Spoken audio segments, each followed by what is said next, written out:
কিছুক্ষণের জন্য একটু রোদ্রের মধ্যে এসে দাঁড়াইছি। এই মুহূর্তে চেক করে দেখলাম টেম্পারেচার হচ্ছে 32 ডিগ্রি সেলসিয়াস, তার মানে 32 ডিগ্রি সেলসিয়াস তাপমাত্রা এই মুহূর্তে। আর তাতেই টপ টপ করে ঘাম বের হইতেছে। পানি 100 ডিগ্রি সেলসিয়াস তাপমাত্রায় ফুটতে শুরু করে, মানে 100 ডিগ্রি তাপমাত্রা হইলে পানি ফুটা শুরু করে, বলকাইতে শুরু করে। আপনার ওই যে দূরে দেখেন কিছু মাটি নেওয়া হইতেছে। এই মাটিগুলা নরম, ভিজা।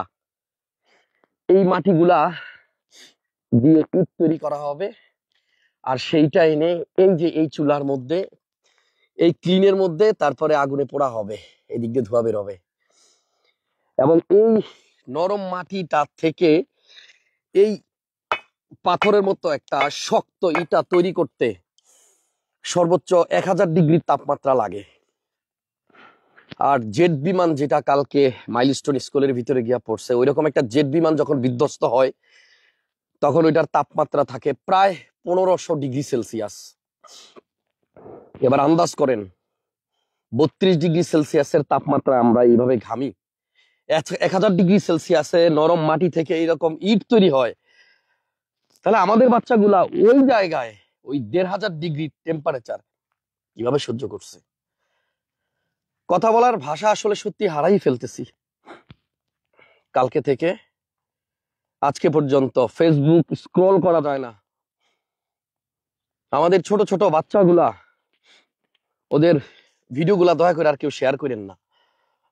আপনারা ওই ছবিগুলা, কোমলমতি ওই বাচ্চাদের ছবিগুলা আর কেউ শেয়ার করেন না, আর ওই ভিডিওগুলা কেউ শেয়ার করেন না। আর যদি করেন তাহলে একটু ব্লার করে দিয়েন, ঘোলা করে দিয়েন। নিতে পারতেছি না, দেখতে পারতেছি না। আপনাদের সবাইকে অসংখ্য ধন্যবাদ, শ্রদ্ধা আর ভালোবাসা। আমার কালকের একটা লাইভ দেখলাম, এই পর্যন্ত প্রায় 1,16,000 মানুষ দেখছেন। এই 1,16,000 মানুষ অন্তত আমার ভিডিওর মাধ্যমে জানতে পারছেন যে ওইখানে নেগেটিভ রক্তের কতটা প্রয়োজন। আরেকটা কথা হচ্ছে, এত বেশি শেয়ার আমার কোনো লাইভ একদিনে হয় নাই। এই প্রথম আমার কোনো লাইভে এত বেশি শেয়ার আপনারা দিচ্ছেন। আর কেন এগুলা করছেন জানেন? কারণ আপনারাও নিতে পারতেছিলেন না, আমি জানি। আমাকে একটু আপনারা বলবেন, আমরা তো মেইন রাস্তায় চলি, মেইন রোডে কখনো শিক্ষানবিশ যে গাড়িগুলো আছে, ড্রাইভিং শেখানোর যে গাড়ি, এই গাড়িগুলা কখনো চলে কিনা, বা চালানোর পারমিশন আছে কিনা? চললেও হয়তো আমরা ঘুম থেকে ওঠার আগে ভোরে ট্রেনিং দিয়ে ওগুলা আশেপাশের রাস্তায় চলে, কিন্তু মেইন রোডে না। আর একটা যুদ্ধ বিমান, ট্রেনিং বিমান, প্রশিক্ষণরত বিমান, এইরকম লোকারণ্য যেখানে মানুষ বসবাস করে নিচে, এর উপর দিয়ে চলার পারমিশন আছে কিনা আমি জানি না। আমাদের যে পাইলট সাহেব তৌকির আহমেদ সাগর, উনিও শিখতেছিলেন। উনি কিভাবে বিমান, যুদ্ধ বিমান চালাইতে হয় সেটা হয়তো প্রশিক্ষণ নিতেছিলেন। তার নিচে প্রশিক্ষণ নিতে গিয়েছিল, শিক্ষা নিতে গিয়েছিল, শিক্ষার জন্য গিয়েছিল আমাদের ছোট ছোট বাচ্চারা। আমি আসলে সত্যি বাকরুদ্ধ। আজকে কোনো লাইভ প্রমোশন করব না, আমি একটা পোস্ট করছি, সিদ্ধান্ত নিছি। কারণ হচ্ছে ভাই, এই অবস্থায় কথা বলা যায় না, কথা বলার শক্তি পাওয়া যায় না। আমার কিচ্ছু লাগে না, আমার কোনো রিলেটিভ নাই ওই স্কুলে, আমার কোনো বাচ্চারা নাই, আমি সহ্য করতে পারতেছি না। তাইলে যাদের বাচ্চা কাচ্চা ওই স্কুলে ছিল, সেই বাবা মার কি অবস্থা চিন্তা করে দেখেন তো।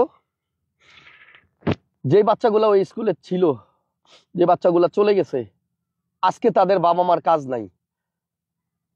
আজকে কেউ তাড়াতাড়ি স্কুল থেকে আইসা বলবে না ভাত দাও, খিদা লাগছে। আজকে কেউ আইসা বলবে না কালকের হোমওয়ার্ক আছে, এগুলা হোমওয়ার্ক গুলা করে দাও। বাবা মার মানে সান্ত্বনা দেওয়ার ভাষা আমার জানা নাই, এবং আমি জানি না আসলে তাদেরকে আল্লাহ ধৈর্য ধারণ করার শক্তি দিবে কিনা। আল্লাহর কাছে একটাই অনুরোধ, আল্লাহ সেই বাবা মাকে ধৈর্য ধরার শক্তি দাও, যে সমস্ত বাবা মা গুলা আজকে বাক শক্তি হারায় ফেলছে। অনেকে তাদের বাচ্চাদের হয়তো মরদেহ পাইছে, অনেক বাবা মা তো এখন পর্যন্ত খোঁজই জানে না যে তাদের বাচ্চারা কোথায় আছে। আচ্ছা, একটা কমেন্টস দেখলাম, অনেক মানুষ কমেন্টস করছে যে অ্যাকচুয়াল হিসাবটা কি, অ্যাকচুয়ালি কতজন বাচ্চা চলে গেছে। আমি আজকেও খবরে দেখলাম 19, 20, 22, 25 এইরকম একটা সংখ্যা বলা হচ্ছে। এই সংখ্যাটা আদৌ কতটুকু সত্য আমার জানা নাই। ভাই, একদিন তো সবারই যাইতে হবে, হায়াত চলে গেলে সবাই চলে যাবে, কিন্তু এইভাবে এটা মেনে নেওয়া যায় না, মেনে নেওয়ার মতো না।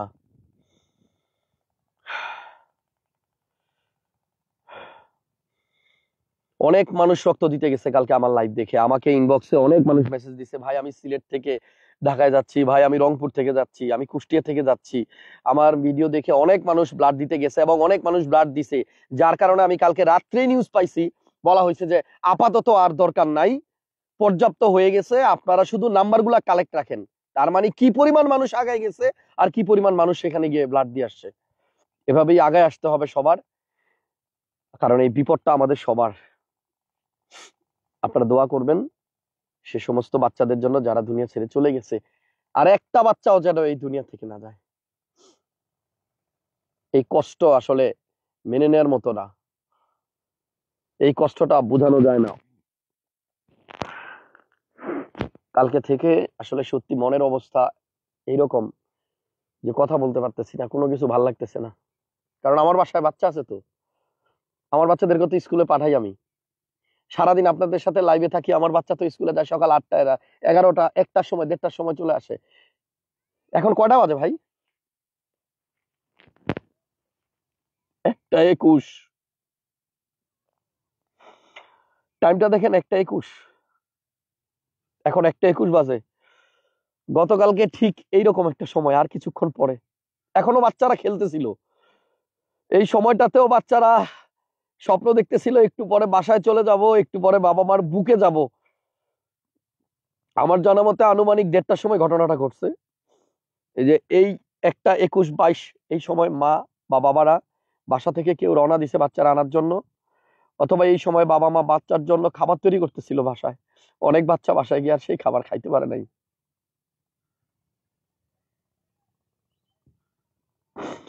ভাই বিশ্বাস করেন, আপনি যদি মানুষ হয়ে থাকেন, এই ধরনের ঘটনা দেখার পরে আপনার চোখে আপনি পানি রাখতে পারবেন না। এই আর কিছুক্ষণ পরে 1:30টার পর থেকেই শুরু হয়ে গেছে চিল্লাপাল্লা, অনেক বাচ্চাদের চিৎকার বন্ধ হয়ে গেছে, গলার শব্দ বন্ধ হয়ে গেছে, আর কোনো শব্দ বের হয় নাই। মানে ভাবতে পারতেছি না যে 1000 থেকে 1500 ডিগ্রি সেলসিয়াস তাপমাত্রায় আপনার একটা জেট বিমান বিধ্বস্ত হলে ওই জায়গার টেম্পারেচার থাকে, এই আশেপাশের বাচ্চাগুলো তখন কিভাবে সহ্য করছে। আল্লাহ তুমি মাফ করো, আর একটা বাচ্চারও যেন প্রাণ না যায়।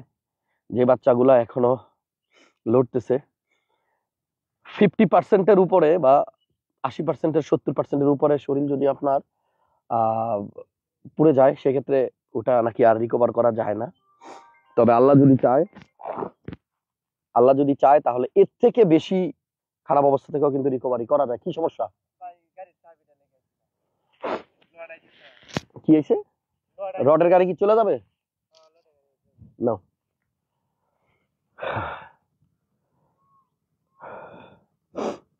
আমি একটু আজকে লাইভটা 1:30টা পর্যন্ত রাখতে চাই, আর 7টা মিনিট থাকবেন আপনারা। আজকে আসলে সারা দেশে শোক দিবস ঘোষণা করছে। কালকের ঘটনাটা মেবি 1:30টার দিকে হয়েছে, স্কুল ছুটি হওয়ার একটু আগ মুহূর্তে বা ওই সময় 1:23 বাজে। গতকালকে এই সময় বাচ্চাগুলা খেলতেছিল, বাচ্চাগুলা ক্লাস করতেছিল, বাচ্চাগুলা অপেক্ষায় ছিল একটু পরে বাসায় যাবে, তাদের আর যাওয়া হয় নাই।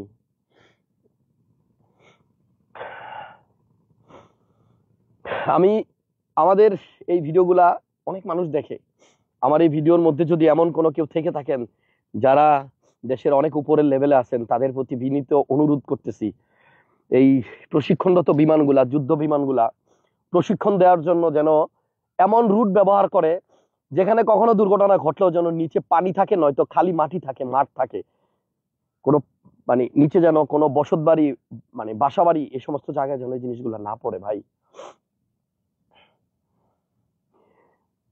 ভাল লাগে না, কিচ্ছু ভাল লাগতেছে না, সারা রাত ঘুমাইতে পারি নাই, আসলে ঘুমানো যায় না, ঘুমানো যায় না। সারাক্ষণ শুধু ওই জিনিসগুলো চোখের মধ্যে ভাসে। যে বাচ্চাগুলা এখনো জীবিত আছে, আল্লাহ তুমি তাদেরকে সুস্থ করে দাও, দ্রুত সুস্থ করে দাও, দ্রুত সুস্থ করে দাও। আর যে সমস্ত পাখিগুলা চলে গেছে তাদের মা বাবার কলিজাটারে ঠান্ডা করে দাও। তুমি চাইলে সব সম্ভব, সব সম্ভব আল্লাহ, তুমি চাইলে সব সম্ভব।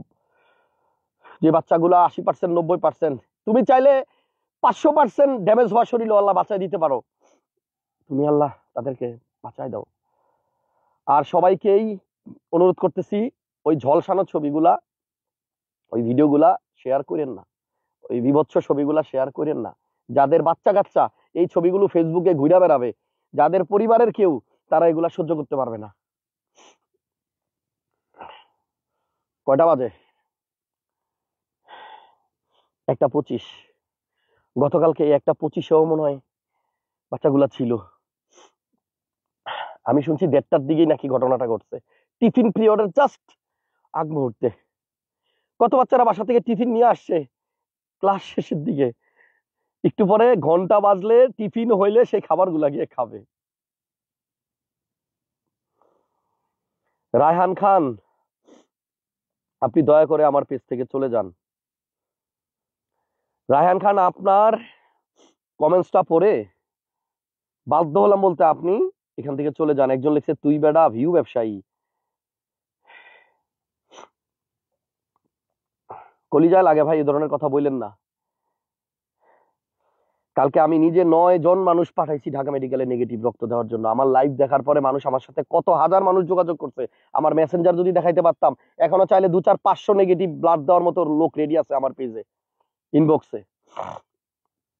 এরকম উল্টাপাল্টা কমেন্ট করেন না, ভাল না লাগলে চলে যান, আমার লাইভ দেখার দরকার নাই। এখন পর্যন্ত আমি জানি না কোন পেজ থেকে কত মানুষ দেখছে, কিন্তু আমার পেজ থেকে কালকের এই লাইভ এখন পর্যন্ত প্রায় 11.6 মিলিয়ন মানুষ দেখছে। দেখা যায়, আমি দেখাইতেছি, 11.6 মিলিয়ন মানে হচ্ছে 10 লাখে 1 মিলিয়ন, 10 মিলিয়নে 1 কোটি, 1 কোটি 16 লাখ মানুষ দেখছে।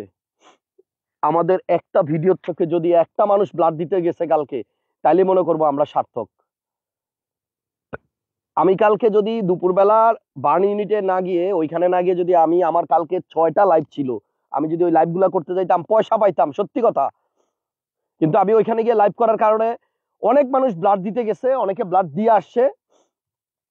অনেক মানুষের কাছে মানে কি বলবো, টিভি নাই, অনেকে জানেই না এই ধরনের একটা ঘটনা ঘটছে। অনেক মানুষ জানতো না, আমাদের ভিডিওর কারণে জানতে পারছে। যাই হোক ভাই, কথা বলতে বলতে 1:27 বেজে গেছে। 1:27 বাজে, আর কিছুক্ষণ পরেই মনে হয় সেই সময়টা, যেই সময়টাতে কালকে এই দুর্ঘটনা ঘটছে, মেবি 1:30টার দিকে। কিছু লোক পাওয়া যাচ্ছে না, এটা নিয়ে কথা বলেন ভাইয়া। কিছু লোক পাওয়া যাচ্ছে না, আমি দেখছি। তারা অন্তত চায় তাদের সন্তানের শেষ অংশটুকু অন্তত বুকের নিয়ে একটু জড়ায় ধরতে, একটু চুমা খাইতে, পারতেছে না। যাই হোক, যারা উদ্ধার কর্মী ছিলেন তাদেরকে সেলুট, তাদেরকে অনেক সম্মান, যে আপনারা প্রাণপণ চেষ্টা করছেন। কিন্তু তারপরেও ভাই দেখেন না, অনেকের অনেকের বাচ্চারা খুঁজে পাইতেছে না, অনেকের বাচ্চাদের কোনো চিহ্নই নাই। একটু দেখেন না ভাই, যদি সম্ভব হয় একটু ডিএনএ টেস্ট করে, যদি কোনোভাবে কোনোভাবে যদি ফ্যামিলিরে বুঝ দেওয়া যায় যে এইখানে আছে আপনার আদরের সন্তান, আদরের কলিজার টুকরা, দেখেন একটু হেল্প করা যায় কিনা ভাই। আপনারা পারবেন চাইলে। আল্লাহ, 1:28, আর মনে হয় 2 মিনিট পরেই ঘটনাটা ঘটছিল, 1:30-এর দিকে বা 1:35, আমি জানি না এক্সাক্ট টাইমটা। কিন্তু গতকালকে এই সময় ভাই, বিশ্বাস করবেন, আমি যখন বাসায় আসি রাত্রে, আমি ল্যাম্প শেষ করে যখন বাসায় আসি, তখন আমার মেয়েটা দূর থেকে দৌড়ে আইসা বাবা বাবা বলে একটা ডাক দেয়। অনেক সময় দেখি কোনো কারণে সে কাঁদতেছিল, কাদা অবস্থায় বাবাকে দেখার পরে সে বাবা বলে একটা চিৎকার দেয়। কত মানুষের সন্তান আর বাসায় গিয়ে বাবা ডাক শুনতে পারবে না, কত মানুষগুলার ছেলে বা মেয়ে আর কোনোদিন বাবা বলে চিৎকার দিবে না, মা বলে চিৎকার দিবে না। সারা জীবনের জন্য তাদের এই বাবা ডাক, মা ডাক শোনা বন্ধ হয়ে গেছে। আল্লাহ তাদেরকে ধৈর্য ধারণ করার সময় দেখ ভাই, পারতেছি না সহ্য করতে। 1:29 বাজে, আর মনে হয় 1 মিনিট পরেই কালকের ঘটনাটা ঘটছিল। আমরা যে যেখানে থেকে লাইভ দেখতেছি সবাই সবার জায়গা থেকে এখন শুধু দোয়া করব, এছাড়া আসলে আর কিছু করার নাই আমাদের। আমরা বড় অসহায়, আমরা আসলে সত্যি বড় অসহায়, আমাদের কিছু করার নাই। সবাই দোয়া করব মাইলস্টোনের এই ঘটনাটা পুনরাবৃত্তি যেন আর কখনো না হয়। এই ভুল থেকে যেন আমরা শিক্ষা নিতে পারি। যেই যেই ভুলের কারণে এই ধরনের ঘটনাগুলো ঘটে, এই ভুল যেন আমরা আর দ্বিতীয়বার না করি। একটা মায়ের বুক যেন আর খালি না হয়, একটা বাবার কলিজাটা যেন আর ছুটে না যায়।